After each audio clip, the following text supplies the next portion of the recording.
Pessoal, vamos falar sobre o artigo da Folha do Antônio Risério falando sobre racismo, que está dando o que falar lá entre o pessoal da esquerda. O Antônio Risério é da esquerda e muita gente está criticando ele por causa do artigo. Vamos entender esse assunto um pouquinho, porque é uma coisa interessante. Essa notícia foi sugerida por Carlos Anônimo e mais um monte de gente. Obrigado ao pessoal que sugeriu a notícia. Obrigado a você que está assistindo o nosso vídeo. Se você gosta do nosso conteúdo, por favor, deixa o seu like, se inscreva aqui no canal, né? Pois bem, esse aqui é o artigo original dele na Folha. Foi feito no dia 15 de janeiro. Enquanto ele fala aqui que racismo de negros contra brancos ganha força com identitarismo, né? Eu não vou entrar na matéria em si, porque é algo que eu já conversei com vocês, é tudo uma briga semântica isso daqui, né?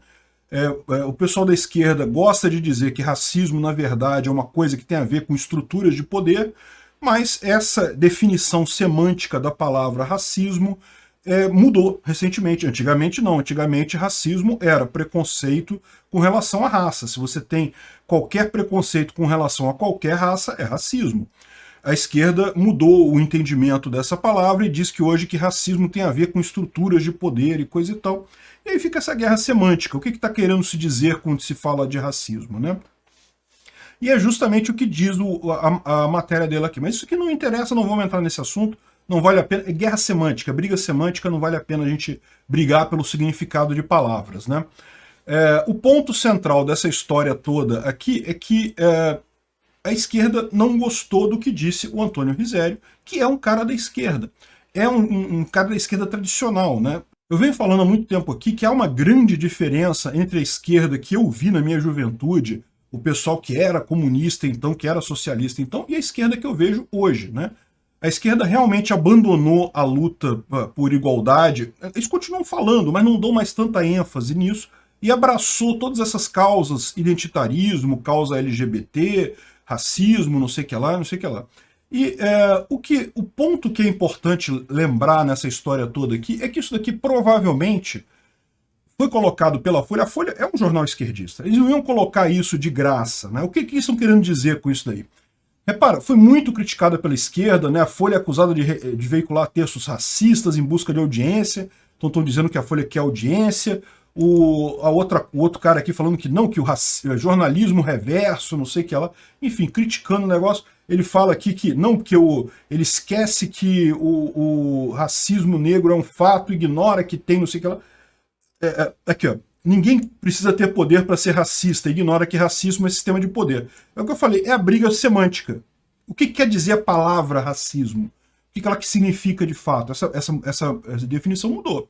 A esquerda adora fazer isso, mudar a definição de palavras para atender a narrativa deles. E aí pegou um cara das antigas da esquerda, que não recebeu o briefing lá do novo significado da palavra, e aí dá essa confusão toda.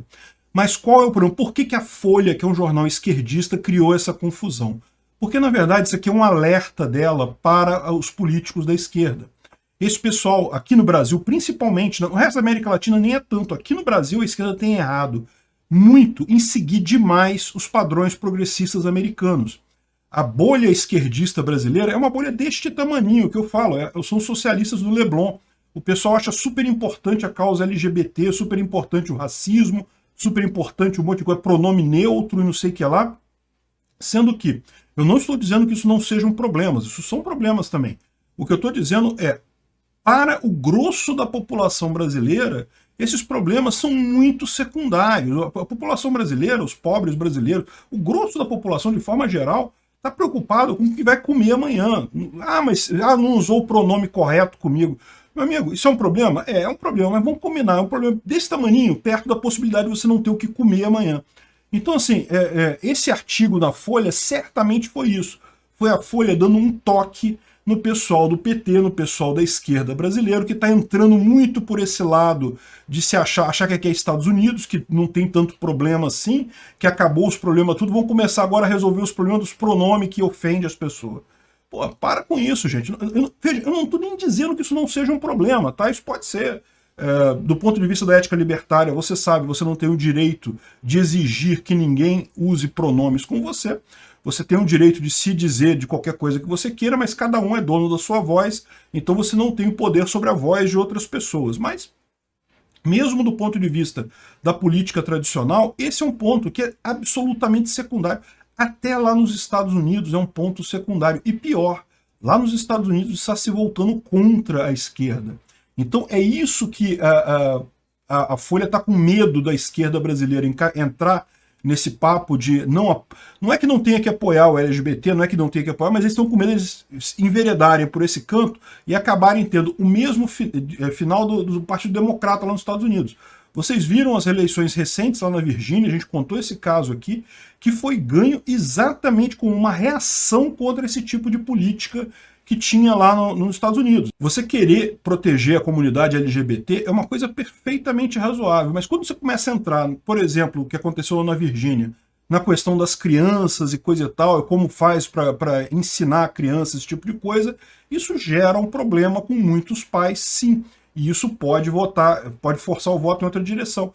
É o que eles têm medo que aconteça aqui no Brasil também. A mesma coisa com racismo, tá? A teoria crítica racial é uma teoria marxista, a gente já falou sobre isso, tem um vídeo lá no Visão Libertária em que eu explico a lógica desse troço todo, por que mudaram o significado da palavra racismo para incluir sistema de poder e não sei o que lá. Isso aqui é teoria crítica racial, é teoria crítica marxista, ela foi derivada em várias teorias, inclusive a teoria crítica racial.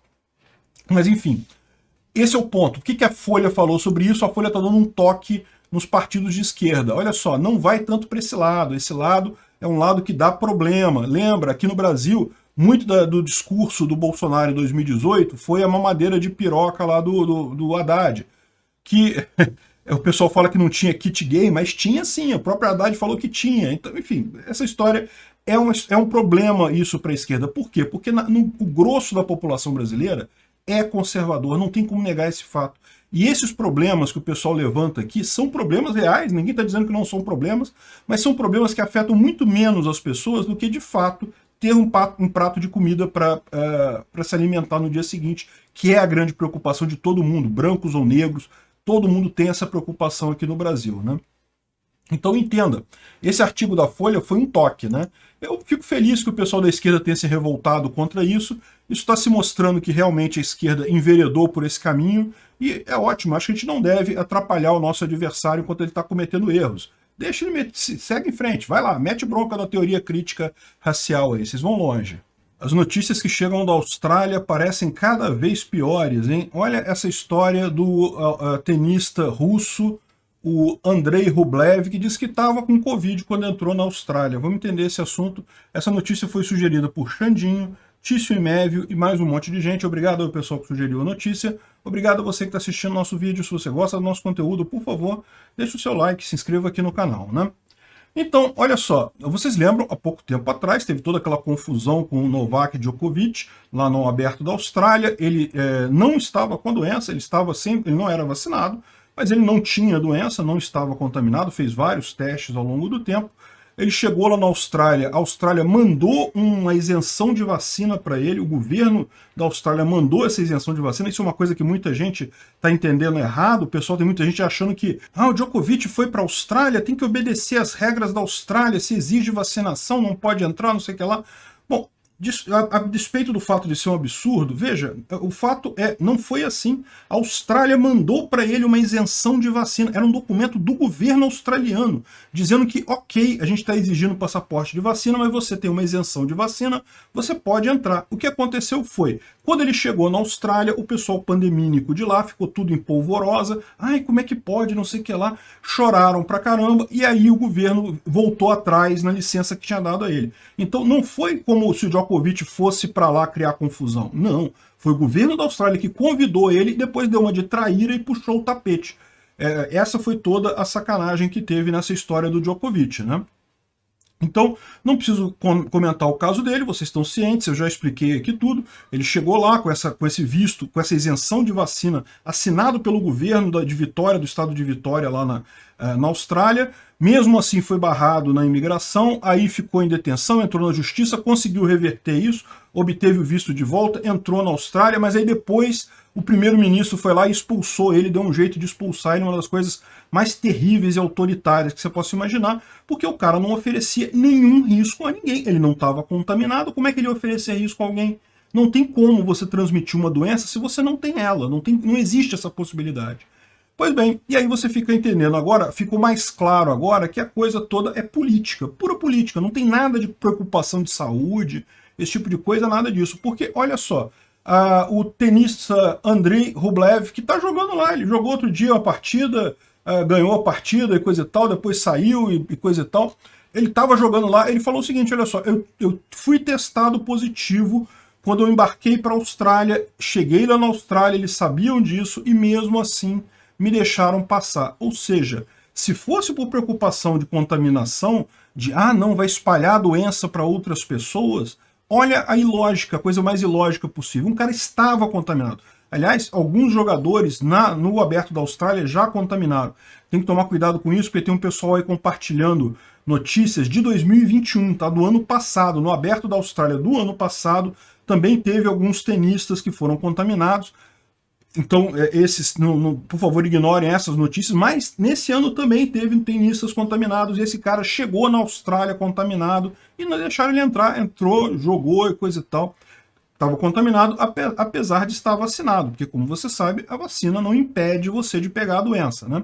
Então, no final das contas, o cara jogou o torneio normal, e repara, quem que você acha que estava impondo um risco maior à população da Austrália? De um lado, uma pessoa que está contaminada, embora vacinada, e de outro lado, uma pessoa que não está contaminada e não foi vacinada. Não tem lógica nenhuma achar que uma agride mais do que a outra, que uma gera mais risco que a outra. Ao contrário, se a pessoa não está contaminada, ela não tem como gerar risco, não existe esse risco. Enfim, um absurdo esse troço. Agora, o governo australiano está cada vez mais investindo em autoritarismo, e o triste é ver que a população da Austrália não faz nada, né? O pessoal está baixando a cabeça. Olha só onde é que eles vão parar, né? Aqui, o Kelly Slater, que é um surfista também muito conhecido, que também saiu em defesa do Novak Djokovic, e o governo da Austrália já falou que não há chance dele entrar na Austrália a menos que comprove a vacinação contra a Covid. De novo, a mesma idiotice, sem sentido, de um autoritarismo que não tem lógica nenhuma. Esse pessoal acha que com essas medidas eles estão promovendo a vacina, estão achando que, não, a gente falando desse jeito, todos os australianos vão querer se vacinar. Eles não percebem que esse autoritarismo todo tem um efeito inverso. Isso vai fazer com que as pessoas comecem a questionar, realmente esse pessoal está forçando a barra com essa coisa, tem alguma coisa estranha nisso daí, né? É o que eu estou falando, aqui no Brasil também, toda essa força que o pessoal está fazendo para vacinar, isso vai criar um movimento anti-vacina onde nunca existiu, nunca teve isso aqui no Brasil, nunca tivemos um movimento anti-vacina aqui, e esse pessoal está fazendo força para criar isso, justamente com esse autoritarismo todo, né? E olha só, e o pessoal australiano está deixando correr esse negócio de governo deixar as coisas, permitir, e não tem problema, não tem que bater mesmo nesse pessoal que não se vacina e coisa e tal. E olha só como é que está o governo australiano agora. Agora estão exigindo que você entregue o seu celular e a senha do celular. E aí eles levam o seu celular para um quarto lá que você não tem acesso e sabe Deus o que eles fazem com o seu celular e depois te devolvem para você entrar no país. Se você quiser entrar, senão eles não deixam você entrar no país. Isso mesmo cidadãos australianos voltando para o país, né? O que eles estão procurando no celular? Fotos, talvez, que mostram se você teve em festa, se você fez alguma coisa, esse tipo de coisa. Será? É o tipo da coisa... Repara como é que você não fazer frente, não brigar contra o autoritarismo é pior. Sim, eu sei, pessoas protestando, pessoas se dizendo contra, não conseguem reduzir ou mudar a vontade do governo. O governo tem armas, né? Você não tem arma. Mas, olha só, se você não protestar, se você baixar a cabeça, é ainda pior. É o que eu falo, né? Esse pessoal na Austrália virou realmente um comunistão lá, República Soviética de Cangurulândia. Impressionante isso. Pessoal, vamos falar sobre a Rússia que quer banir as criptomoedas, hein? É isso daí, o Banco Central da Rússia está querendo banir o Bitcoin. Essa notícia foi sugerida por Matias Oliveira, Barco Rabelo e mais um monte de gente. Obrigado ao pessoal que sugeriu a notícia, obrigado a você que está assistindo o nosso vídeo. Se você gosta do nosso conteúdo, por favor, deixe o seu like, se inscreva aqui no canal, né? Pois bem, isso aqui não é nenhuma novidade para ninguém, né? A Rússia já vem colocando um monte de restrições em criptomoedas há muito tempo, e mais recentemente a autoridade lá, que é o Departamento de Estabilidade Financeira do Banco da Rússia, diz que as criptomoedas podem prejudicar as pessoas a oferecer um meio de retirar dinheiro da economia nacional. Tá, ok. Essa parte aí é aquela parte em que o governo finge que está preocupado com as pessoas e coisa e tal. Aqui nessa outra reportagem aqui lá de Portugal, fala que não, porque o risco de pirâmide, um esquema de pirâmide, não sei o que lá, é lógico, o governo vai tentar vender essa restrição ao Bitcoin e as outras criptomoedas como se fosse uma coisa, não, é para o seu bem, é para o bem das pessoas e coisa e tal, mas a própria diretora entrega o efetivo objetivo, né? Pode sabotar a independência das políticas monetárias, né? Ou como diz aqui o jornal da Infomoney aqui, dificultar o trabalho de reguladores para manter políticas monetárias ideais. Ou seja, o que eles estão dizendo é que, poxa, sacanagem, a gente não pode mais imprimir dinheiro com Bitcoin. Toda vez que a gente imprimir dinheiro com Bitcoin, a gente vai estar valorizando o Bitcoin e o nosso dinheiro mesmo não vai ser usado para nada, né? Então, no final das contas, o que eles estão falando aqui é exatamente isso, né? A preocupação do governo é essa. Eles sabem disso, e não é só a Rússia que está preocupada, todos os governos do mundo estão preocupados, porque eles sabem que o Bitcoin é algo que realmente ameaça a estabilidade dos países, né? Sempre foi uma prerrogativa da maior parte dos países, sempre foi usado por muitos governos para conseguir atender os seus objetivos políticos e econômicos, o mecanismo de imprimir mais dinheiro, gerar mais dinheiro na economia. Isso causa inflação, mas se você fizer isso de forma controlada, causa pouca inflação, dá para se safar com essa, você ganha dinheiro e passa esse custo para o otário do pagador de imposto ali, que no final das contas, né, só se ferra nessa história toda. Com isso, com o Bitcoin, com outras criptomoedas, as outras criptomoedas eu não boto no mesmo barco não, tá? Mas com o Bitcoin você consegue se proteger desse tipo de coisa. A ideia é que, no futuro não muito distante, o pessoal vai abandonar essas moedas, esses papeizinhos coloridos, lastreados em honestidade de político, e passar a usar a moeda de verdade, o Bitcoin. Tá? Isso não vai ser rápido. Existe um fenômeno conhecido no estudo de monetarismo, né, do monetarismo, que é o seguinte, a moeda ruim expulsa a moeda boa. O que acontece nesse caso? Você tem duas moedas circulando no mesmo lugar. Uma moeda é boa, ela mantém o valor dela com o tempo. A outra moeda é ruim, ela perde o valor com o tempo. O que acontece nisso daí? As pessoas preferem gastar mais rápido, circular mais rápido a moeda ruim. A boa, eles pegam e guardam. Então é por isso que você vê esse fenômeno hoje do Bitcoin como uma reserva de valor. Por quê? Porque as pessoas preferem usar papelzinho colorido, né, porque sabe que vai perder valor mesmo, então quer usar aquilo rápido, quer desovar os papelzinhos coloridos rápido para manter o valor no Bitcoin. Você fica com o Bitcoin parado, não sendo usado como moeda. Porém, ao longo da história você percebe que isso dura um tempo. Por quê? Porque à medida que o tempo vai passando, a moeda ruim, justamente por ser usada mais rapidamente, ela se torna cada vez mais ruim, ela tem cada vez menos espaço para circular, porque cada vez mais o governo tem que imprimir mais dela para efetivamente conseguir ter os seus objetivos econômicos e políticos, e com isso a moeda deixa de ter valor em determinado momento, essa moeda ruim, e aí você passa a usar a moeda boa como moeda real. É isso que vai acontecer no mundo ao longo do tempo. Por enquanto, nos próximos anos, o Bitcoin vai continuar sendo uma reserva de valor, você guarda lá e fica com ele parado, você não vai usar aquela boa moeda, porque você tem moeda ruim circulando por aí, mas a tendência, em algum tempo, é isso acontecer, né? E, bom, o Bitcoin caiu alguma coisa aí de ontem para hoje, mas não deve ser por isso daqui é besteira. Eu falo, o pessoal fica achando que esse negócio de país proibir cai o valor do Bitcoin. Ao contrário, lá na Rússia, ele vai subir o valor do Bitcoin, se proibirem de fato. Né? Não chegaram a proibir ainda, por enquanto é só a recomendação lá da Elizabeta Danilova, a diretora lá do Banco Central da Rússia. Mas eu não duvido nada que proíbam. A tendência é a maior parte dos países proibir esse troço. A grande questão é, no que proíbe, o valor aumenta, o valor da moeda aumenta, não diminui. Não tem esse negócio de diminuir o valor. Então, assim, proibir não quer dizer nada, você não consegue impedir as pessoas de usar. E mesmo a mineração, que eles estão falando também de proibir a mineração, porque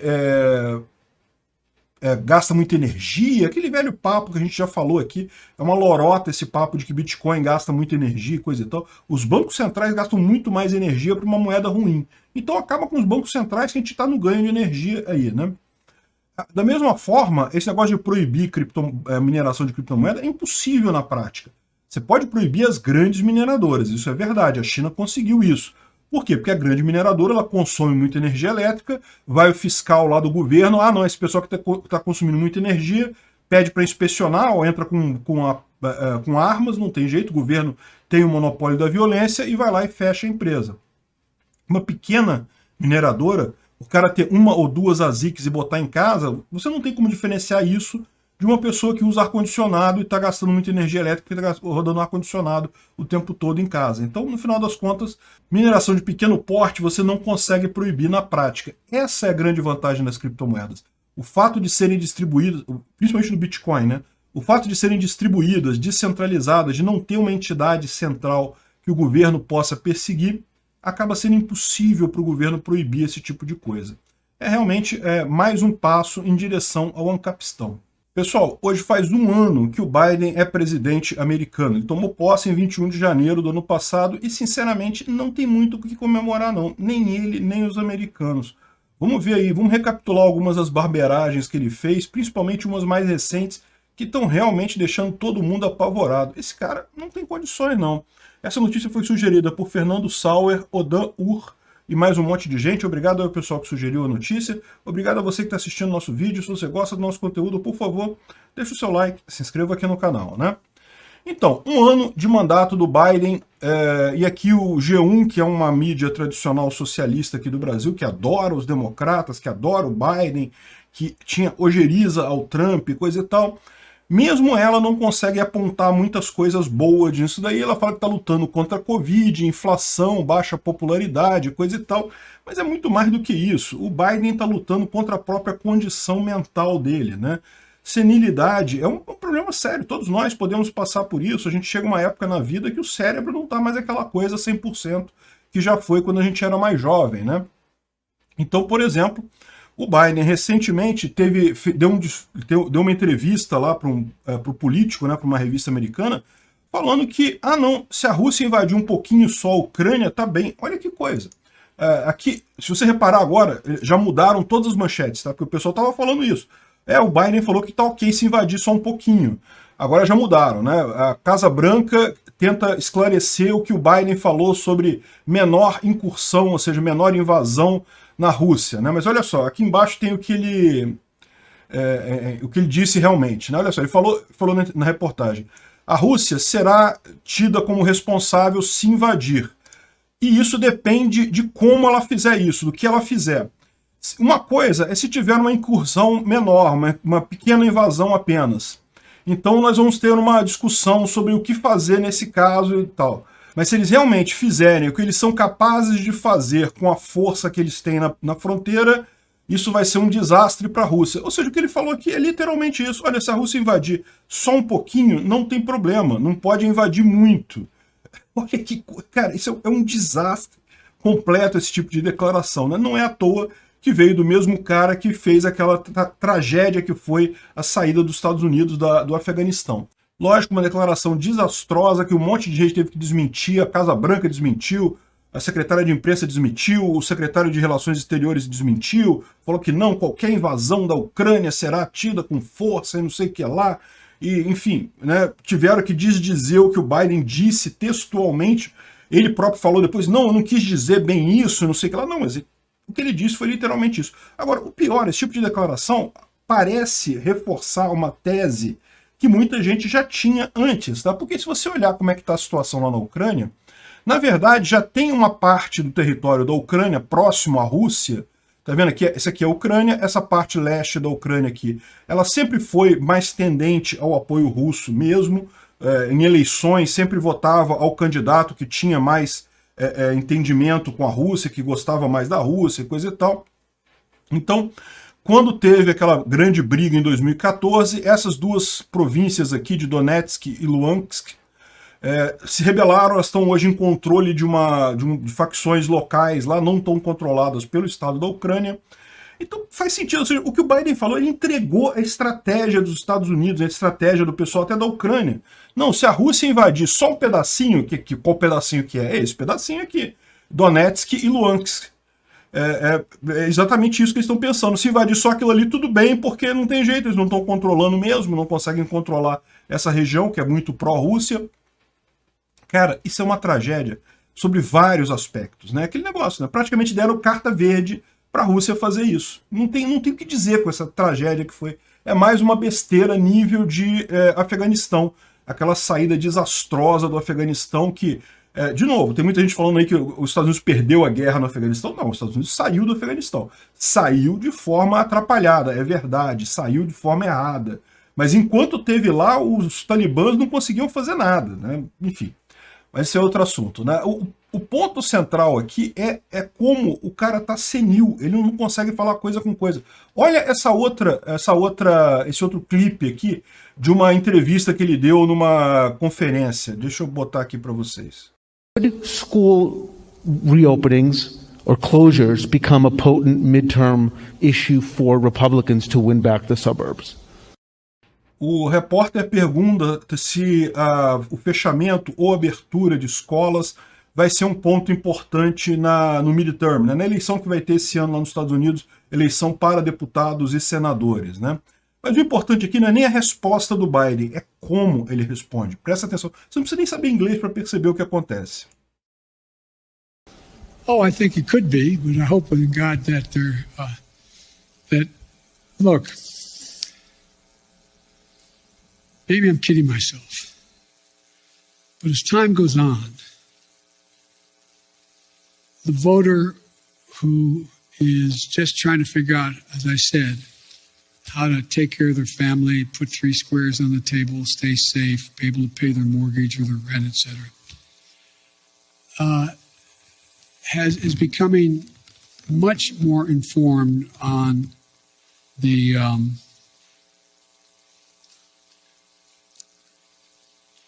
motives of some of the political players and some of the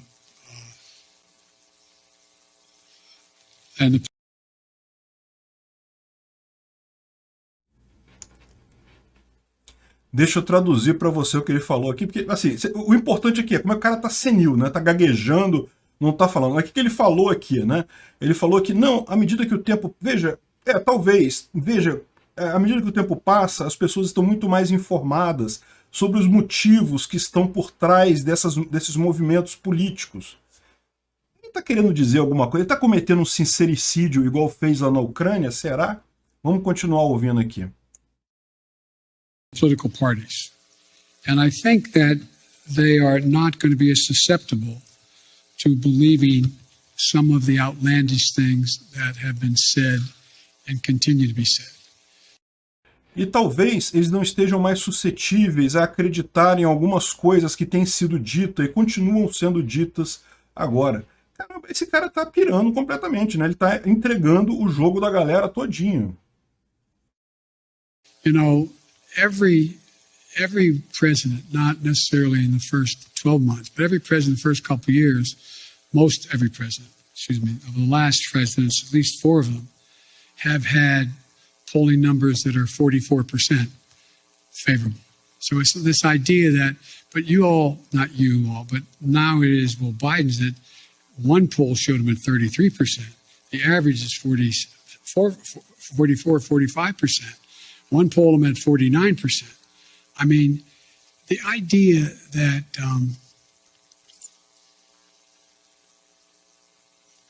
the American public are trying to sift their way through what's real and what's fake. And I don't think I've never seen a time.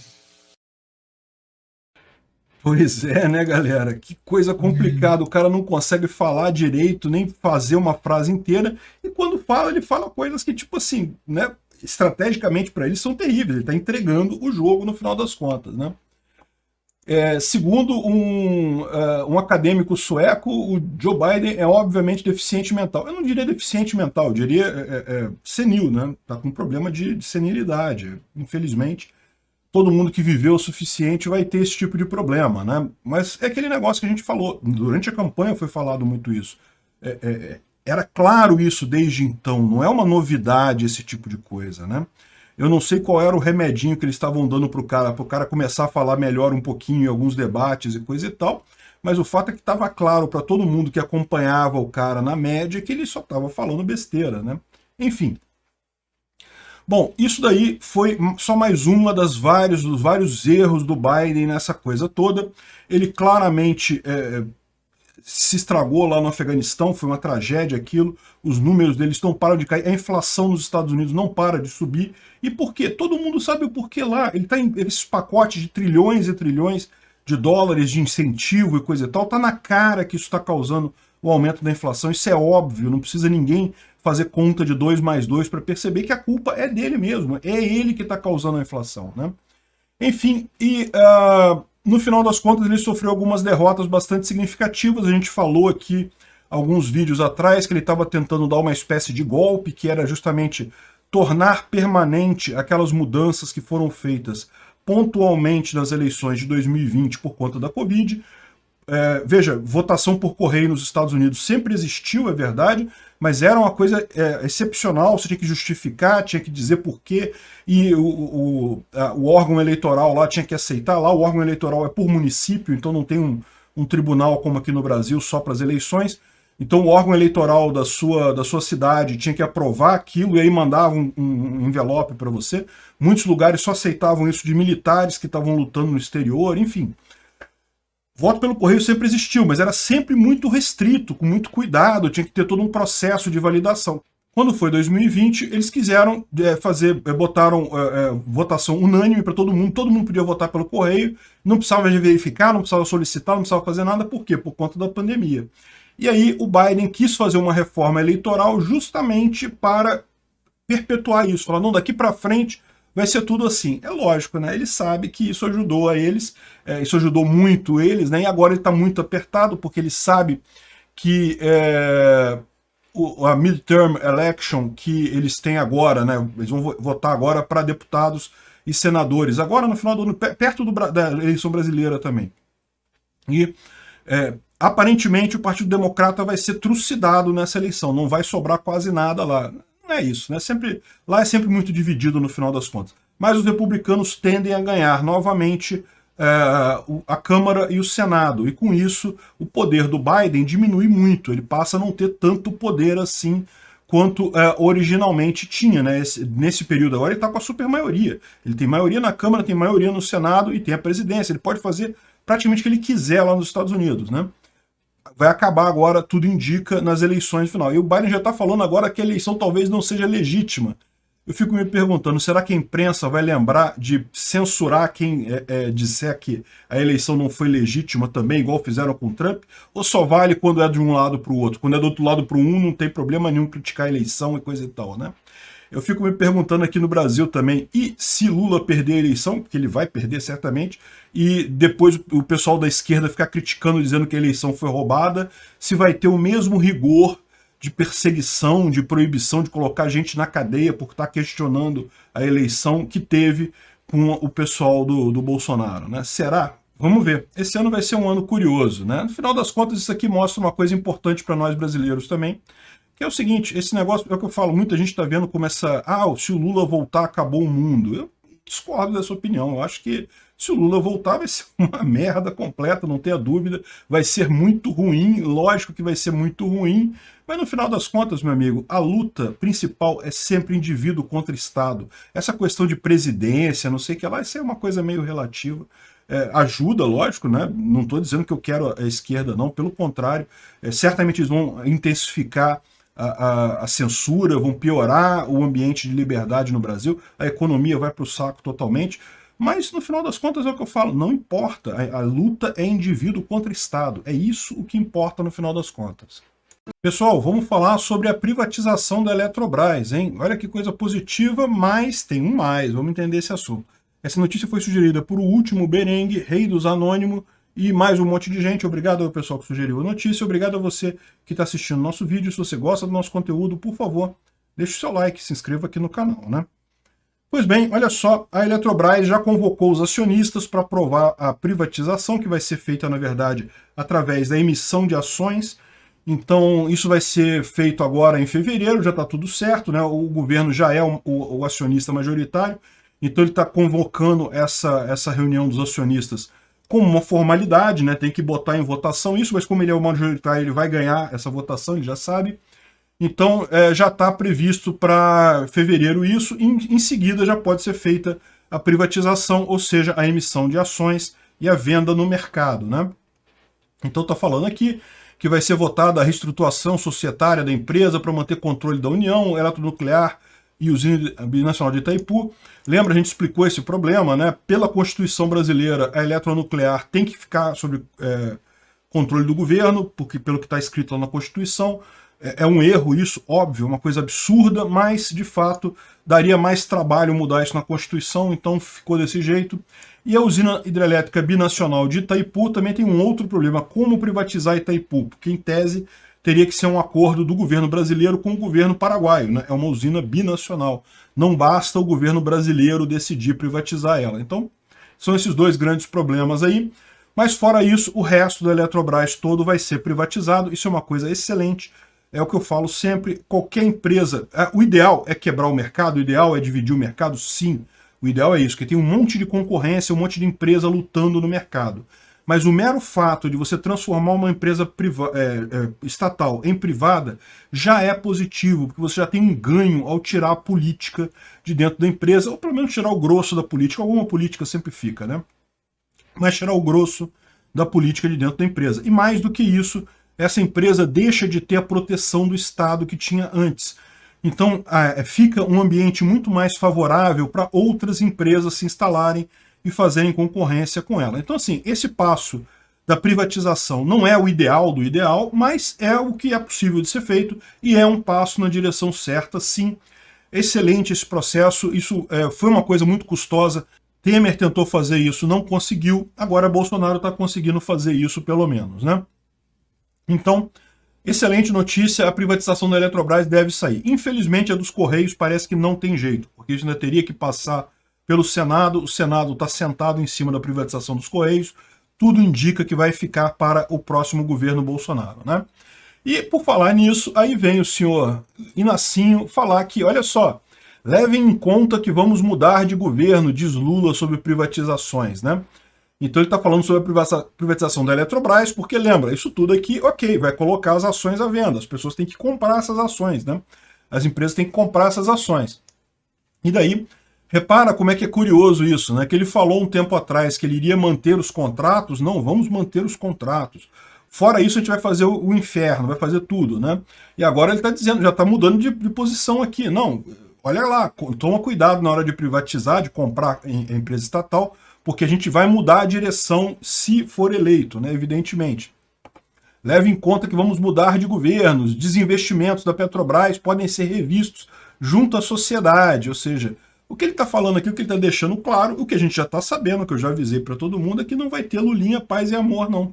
O cara, se chegar, na hipótese dele chegar a ganhar, eu acho muito pouco provável, mas na hipótese dele chegar a ganhar, meu amigo, ele vai entrar com a bota na cara de todo mundo.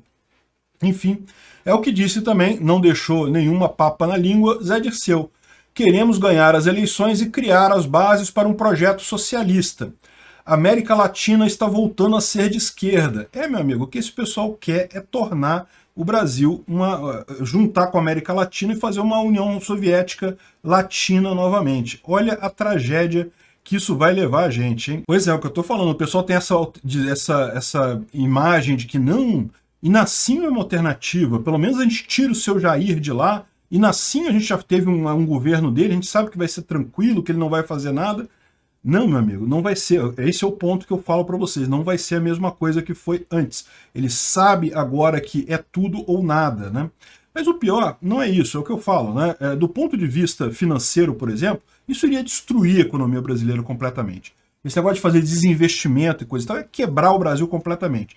Do ponto de vista libertário, isso seria até positivo, tá? Isso seria até um negócio legal, porque no final das contas você vai trazer mais gente para o libertarianismo. A alternativa das pessoas é passar a usar meios libertários para sobreviver nessa economia quebrada. O problema é que isso traz também coisas ruins, traz coisas como restrição à liberdade de expressão.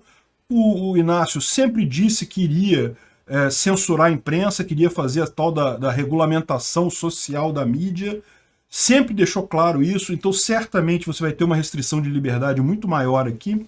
E lembra, desarmamento, tirar a arma das pessoas, daqui a pouco a gente vai acabar igual a Venezuela.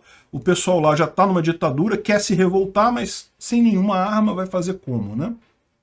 Então, realmente, o que está em jogo na eleição é muito mais do que meramente a disputa de esquerda contra direita e coisa e tal. É um futuro sombrio, não tenha dúvida. Veja, não é o fim do mundo, tá? É o que eu falo. Não é o fim do mundo se, por um acaso, a esquerda ganhar. Mas, certamente, é um futuro bastante sombrio.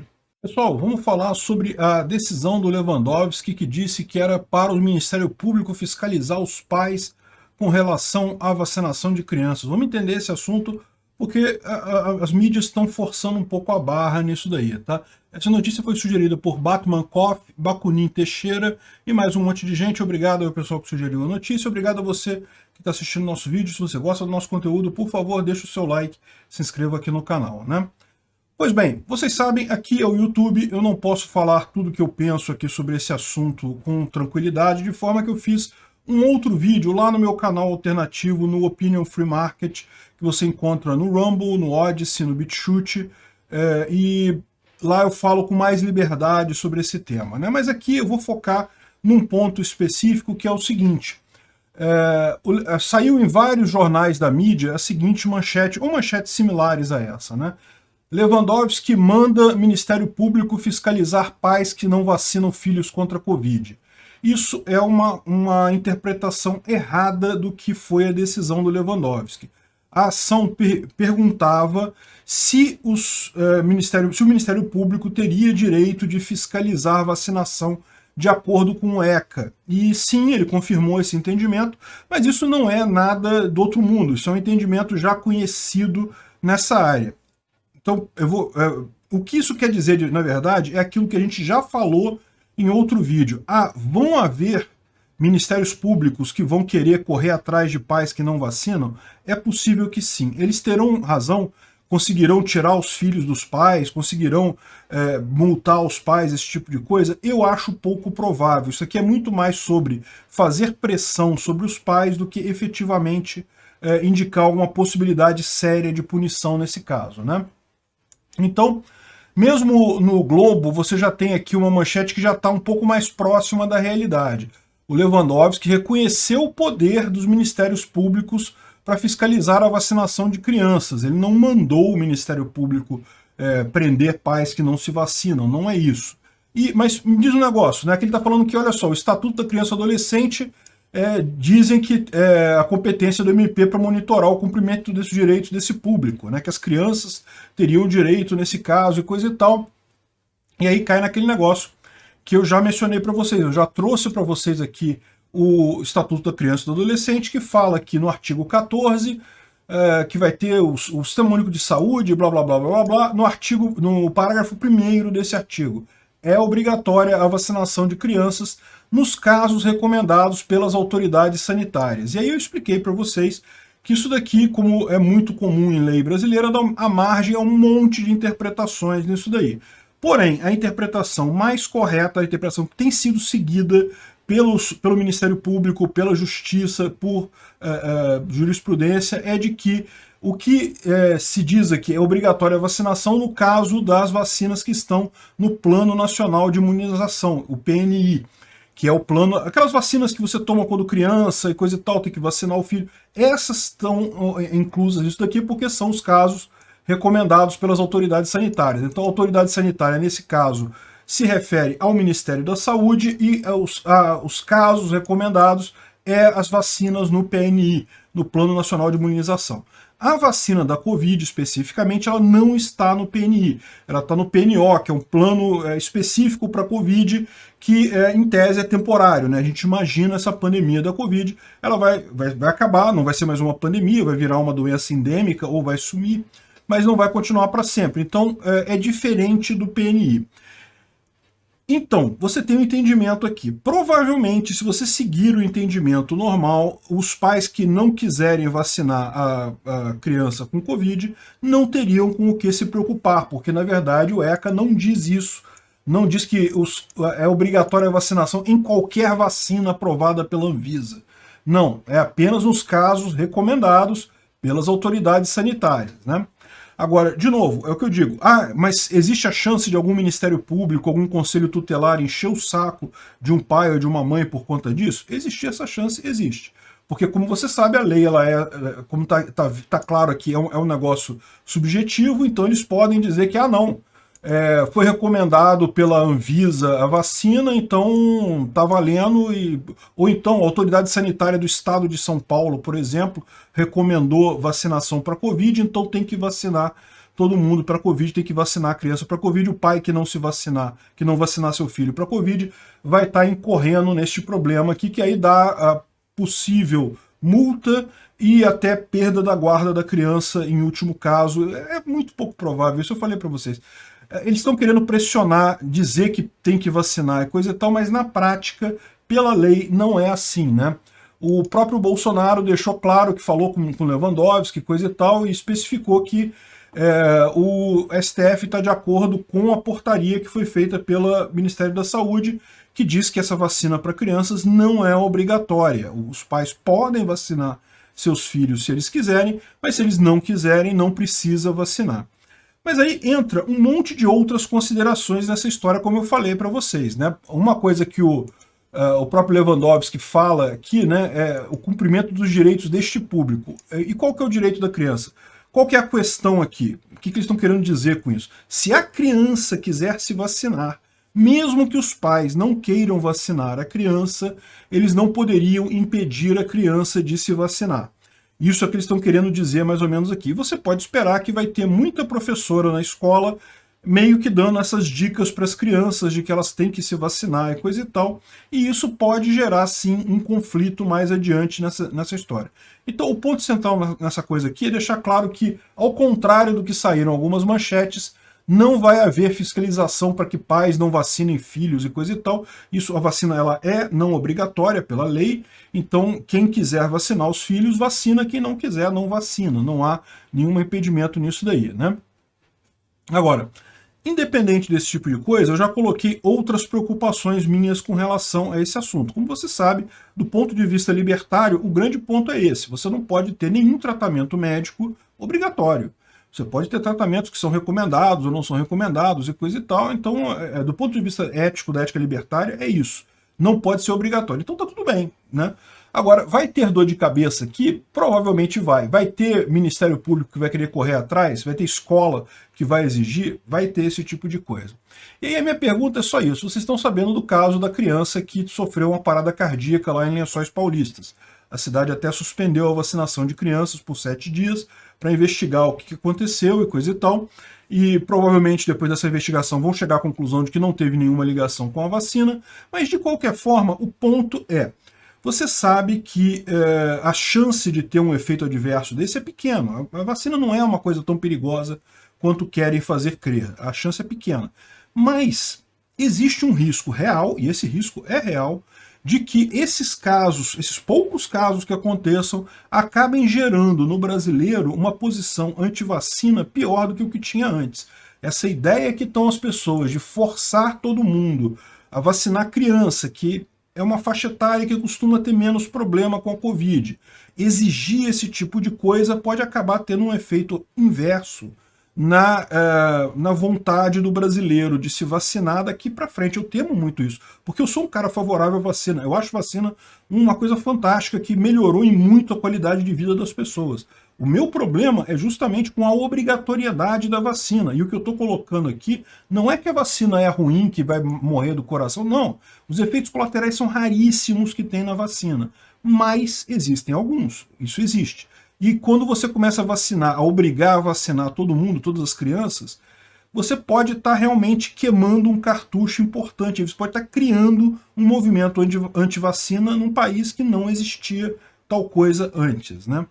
Enfim, de novo, aqui eu não posso falar muita coisa, vocês sabem, é o YouTube, mas no meu vídeo lá no Opinion Free Market eu falo sobre esse assunto com mais clareza. Obrigado por assistir o vídeo até o final. Além de curtir, compartilhar e se inscrever no canal, considere se tornar patrocinador com valores a partir de R$ 1,99. Clique no botão Seja Membro abaixo para saber as condições e vantagens de patrocinar o canal. Mais informações sobre o nosso projeto, visite nossos sites indicados na tela.